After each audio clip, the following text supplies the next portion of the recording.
Hi viewers, இன்னைக்கு நம்ம சேனல்ல லஞ்ச் பாக்ஸ் சீரிஸ் தான் பார்க்க போறோம். சிம்பிள் அண்ட் ஈஸியாக அதே சமயம் 10 நிமிஷத்துல செய்யக்கூடிய இந்த தக்காளி சாதம் தான் எப்படி செய்யறதுன்னு பார்க்கலாம் வாங்க. ஒரு கடாயில 20 ml போல எண்ணெய் சேர்த்துக்கிட்டு கூடவே 1/2 ஸ்பூன் கடுகு, 1/2 ஸ்பூன் கடலைப்பருப்பு, 1/2 ஸ்பூன் உளுந்து, கொஞ்சமா கறிவேப்பிலை இதெல்லாம் சேர்த்துக்கிட்டு நல்லா வதக்கிட்டு ஒரு பெரிய சைஸ் வெங்காயம் நல்லா பொடிசா கட் பண்ணிட்டு நல்லா வதக்கிக்கோங்க.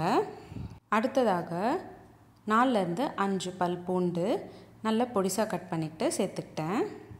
வெங்காயம் நல்லா பொன்னிறமா மாற வரைக்கும் வதக்கிக்கணும். அடுத்ததாக ஒரு பெரிய சைஸ் தக்காளி நல்லா பொடிசா கட் பண்ணிட்டு அதையும் கூடவே சேர்த்துக்கோங்க. வெங்காயம் தக்காளி நல்லா வதங்கணும். எண்ணெய் பிரிஞ்சு வர வரைக்கும் நல்லா வதக்கிக்கோங்க. அடுத்ததா 1/2 ஸ்பூன் போல உப்பு சேர்த்துக்கோங்க. 1/2 ஸ்பூன் காரத்தூள், 1/2 ஸ்பூன் மல்லித்தூள் இது எல்லாத்தையும் சேர்த்து நல்லா கலந்து விட்டுக்கோங்க. 2 நிமிஷம் போல நல்லா வதக்கிட்டே இருந்தீங்கன்னா தக்காளி சாதத்துக்கு தக்காளி பேஸ்ட் ரெடி ஆயிடும். நல்ல சூடான சாப்பாடில் நம்ம செஞ்சு வச்சிருக்கிற தக்காளி பேஸ்ட் சேர்த்துக்கிட்டு கலந்துக்கிட்டிங்கன்னா அவ்வளோதான். சிம்பிள் அண்ட் ஈஸியான 10 நிமிஷத்தில் செய்யக்கூடிய தக்காளி சாதம் ரெடி ஆகிடும்.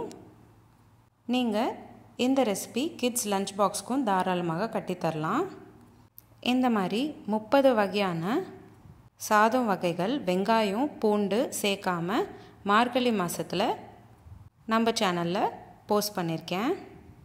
லிங்க் டிஸ்கிரிப்ஷன் பாக்ஸில் உங்களுக்கு ஷேர் பண்ணுறேன், செக் பண்ணி பாருங்கள். உங்களுக்கு இந்த வீடியோ பிடிச்சிருந்தா லைக் பண்ணுங்கள், ஷேர் பண்ணுங்கள். இதே மாதிரி டெய்லி ஒரு ரெசிபி பார்க்குறதுக்கு என்னோடய சேனல் சப்ஸ்கிரைப் பண்ணிக்கோங்க. இந்த மாதிரி நிறைய சீரீஸ் நம்மளோட சேனலில் போஸ்ட் பண்ணியிருக்கேன். Healthy cake series, healthy ice cream series, healthy pasta series, healthy dessert series, healthy milkshake series, தயிர் பச்சடி சீரீஸ், பச்சடி சீரீஸ், இந்த மாதிரி நிறைய வகையான சீரீஸ் நம்மளோட சேனலில் போஸ்ட் பண்ணியிருக்கேன். லிங்க்ஸ் எல்லாமே டிஸ்கிரிப்ஷன் பாக்ஸில் உங்களுக்கு ஷேர் பண்ணுறேன், செக் பண்ணி பாருங்கள். இந்த ரெசிபி எப்படி இருந்ததுன்னு எனக்கு கமெண்ட் பாக்ஸில் கமெண்ட் பண்ணுங்கள்.